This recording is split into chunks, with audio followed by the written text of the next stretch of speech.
teman-teman semuanya, dan salam kepada Bapak dosen kami, dosen Ramli Harahap. Saya di sini akan menjelaskan dan membacakan hasil laporan buku bacaan. Identitas buku, judul Pengantar Perjanjian Baru, penulis Willy Maxen, penerbit BPK Gunung Mulia, jumlah halaman 214 sampai 272. Judul buku yang saya baca, Surat-surat Pseudo Paulus. Surat Paulus kepada jemaat di Kolose.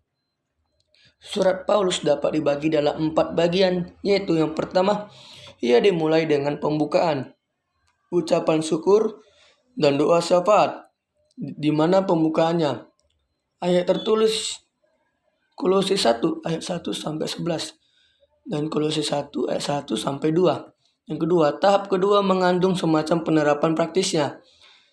Tak seorang pun mempunyai hak untuk melakukan penghakiman kepada anggota-anggotanya, di mana ayat tertulis Kolose 2 ayat 16 sampai 23. Yang ketiga, bersihkan penerapan praktis lebih lanjut.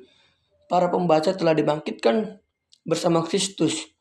Mereka harus mengharapkan pikiran pada hal yang dilakukan. Dengan kata lain, mereka harus bertindak sebagai orang-orang yang telah dibangkitkan dan menyingkirkan kejahatan, kemarahan, dan fitnah, di mana ayat tertulis Kolose 3 ayat 1 sampai 17.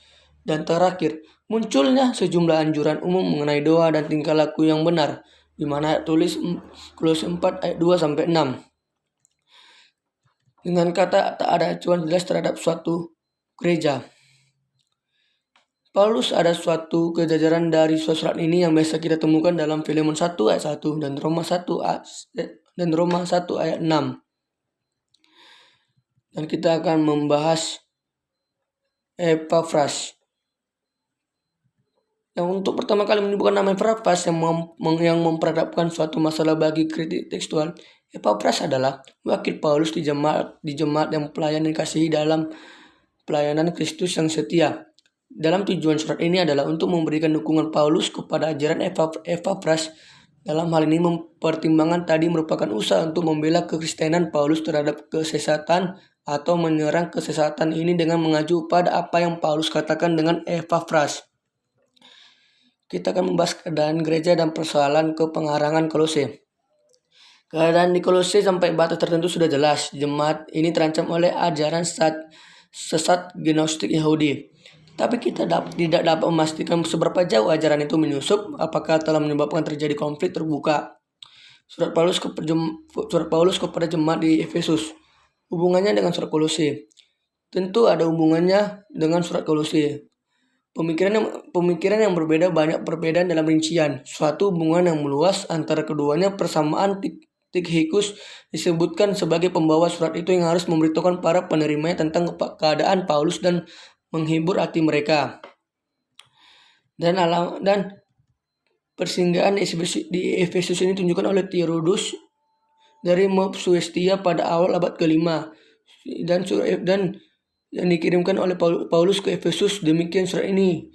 Dalam sebelum persinggahannya di sana mengingat sifatnya yang tidak pribadi, jadi yang harus kita pertimbangkan ialah para penerima surat ini. Jadi yang dikirim ke Efesus oleh Rasul itu setelah persinggahannya di sana. Alamat surat yang diisinya. Ucapan syukur untuk karunia memungkinkan bahkan orang Yahudi diikutsertakan dalam penciptaannya. Dalam pasal 2 ayat 1 sampai 10, para pembaca telah mati dalam dosa. Jadi di bawah kuasa-kuasa dunia ini pada hakikatnya merupakan anak-anak durhaka, tetapi kini Allah pun telah membangkitkan mereka. Bahkan Kristus adalah batu penjuru gereja. Surat Pengembala. Kita akan membahas surat-surat Pengembala yang dengan surat-surat perjanjian baru lainnya yang ditulis oleh Paulus. Dalam surat itu tunjuk kepada seseorang. Tetapi surat perjanjian baru ini berbeda. Yang berlaku bagi Filemon. Penerimanya 1 dan 2 Timotius diselamatkan kepada Timotius. Dimana Timotius menurut Kisah Para Rasul 16 ayat 1. Dimana seorang wanita Kristen Yahudi akhirnya bukan dari Yahudi namun dari Listra. Dan di sini Paulus juga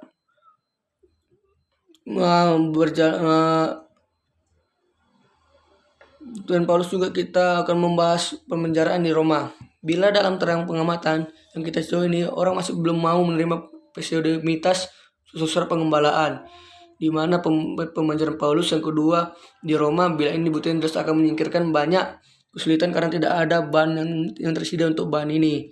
Dan juga untuk surat kepada orang Ibrani yang tentang kepada siapa si pengarang menulis surat ini tidaklah jelas, namun gambaran amat jelas kepada kita tentang keadaan yang dibayangkan. Dan kita akan juga sudah membahas 1 Timotius dan 2 Timotius dan Titus.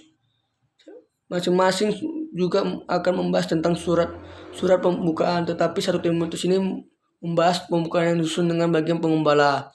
Tetapi kalau lihat 2 Timotius, pembukaannya disusul dengan kenangan penuh syukur dengan tradisi Kristen yang kini dimiliki Paulus dan Timotius. Sedangkan Titus pembukaannya berbeda dengan 1 Timotius. Pembukaan Titus ini lebih terperinci namun apa yang menjadi tujuan penulis surat ini.